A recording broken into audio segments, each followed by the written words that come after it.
as they devalue the dollar and the currencies around the world are worth more, they're going to come in here and buy this country up for dimes on the dollar.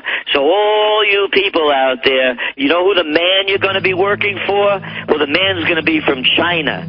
They're going to be from countries with money. All Americans who ride in taxicabs in major U.S. cities have probably heard dozens of stories from immigrants telling their tales of how they escaped their homeland in order to get to America. In the future, taxicab drivers in Asian countries will be talking about how they escaped America in order to get there.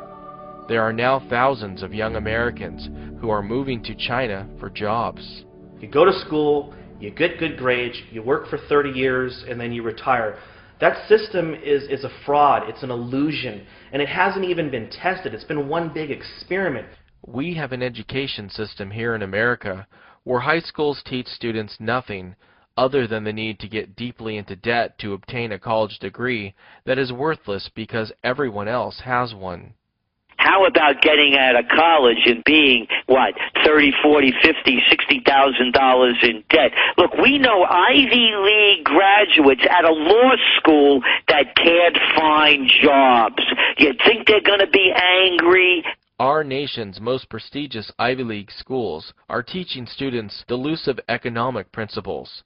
Look what students at Harvard are paying hundreds of thousands of dollars to learn from their professors. On healthcare costs, Bob is absolutely right that healthcare spending as a percent of GDP has been rising, and it's largely rising because of technological advance. My own forecast is that that will continue, and that should continue. So actually, I'm nervous about prospects to rein in healthcare costs that are too aggressive, because I think that healthcare advances have been a modern form of progress. Harvard is brainwashing students with absolute nonsense. Healthcare costs are not rising due to technological advances.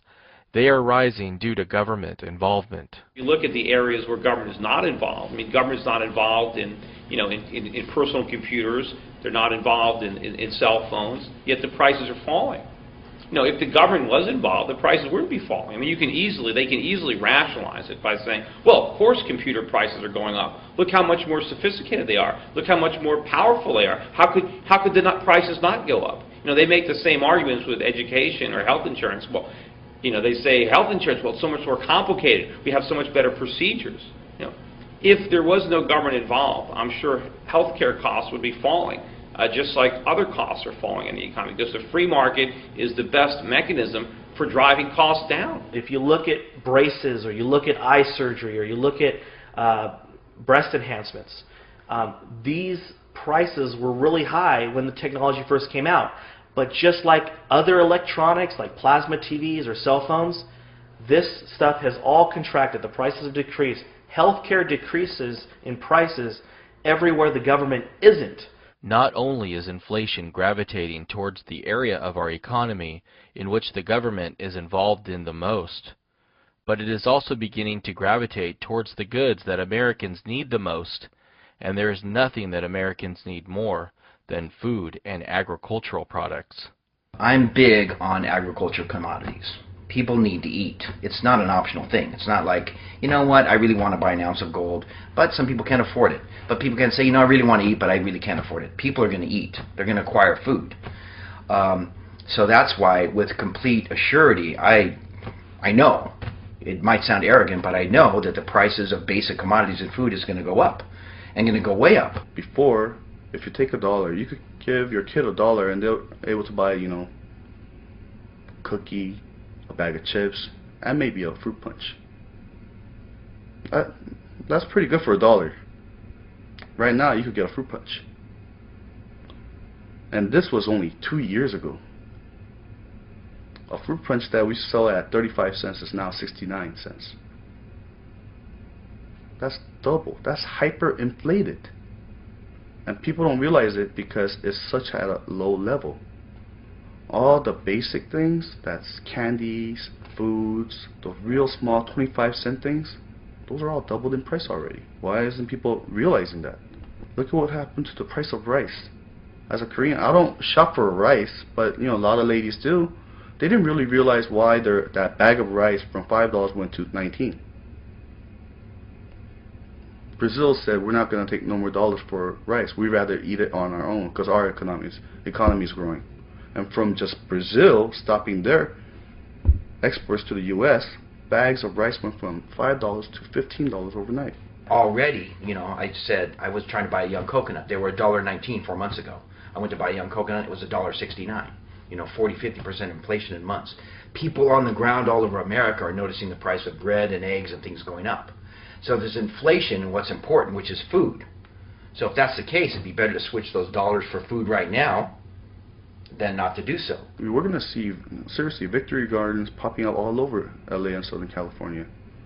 Especially Southern California, because, you know what, next year it's going to be horrible for foods. I mean, horrible in a sense that it can be so inflated. Because, California this year, the fall harvest was wiped out. There's nothing in California. Where's the avocados? Where's the apples? Where's the pears? There's none. The inventories of agricultural products are the lowest they've been in decades. Not years, Bernie, but in decades. And we're going to have more problems. There are going to be periods when people cannot get food at any price. And this has not happened in our lifetimes. Last year, the farmers couldn't get loans for fertilizers. They had to shut down counties and counties and counties because of the water issue. There's colony collapse disorder where there's no bees in California. They've been having to import bees from Arizona, and that's not even covering even 10% of the pollination. So we're going to see a huge food shortage come next year in California. You're going to see hyperinflation big time. Look at cranberries. They used to have Ocean Spray cranberry juice. Read the label. It's not real cranberries anymore. They can't afford real cranberries to make Ocean Spray. Remember, Ocean Spray was famous for using real cranberries. Not anymore. With food and agriculture prices starting to go through the roof, even working-class Americans are becoming dependent on food stamps. If you really want to know how this downturn is affecting people, you look at food stamp use. And right now, we're running 43% of people who are on food stamps have a job. What is going to happen when Americans receive their food stamps, but the shelves at the grocery stores that accept them are empty? What's going to happen when senior citizens receive their Social Security checks, but they aren't worth enough to pay for the gas needed to drive to the bank and cash them? Civil unrest will happen in this country because of hyperinflation. Now, what's going to happen to the entitlements? These entitlements are exploding in our faces. They're bankrupting Europe. They're bankrupting the United States. So Americans will either be broke, dumb, ignorant, and begging for more entitlements, or Americans will watch documentaries like these and educate themselves. And when this wall finally tears down, when this whole system collapses and explodes into our faces over the coming years and months, Americans have the opportunity to tear down the entitlements, to go back to an ownership and individual society where you work hard, you keep what you make, and you take care of your family. And when you can't take care of yourself, you look to family, not the government. The National Inflation Association is dedicated to helping Americans prepare for and prosper during hyperinflation. NIA will soon be releasing the world's first ever comprehensive, unbiased review of all of the major online sellers of gold and silver bullion.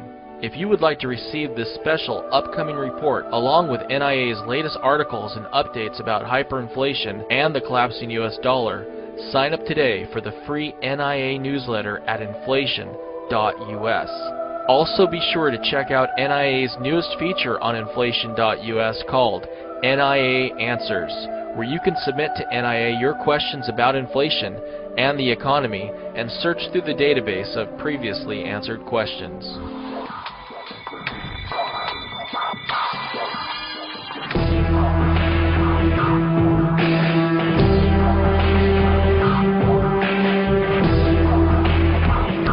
Just a year ago, 29 million Americans were on food stamps. Today, it's 36 million Americans. That's just over 1 in 10. China has already surpassed us in being the largest car buyers in the world. That's not real recovery. That's borrowing money from the future generations and spending it now and then saying we're in a recovery. So that's insanity.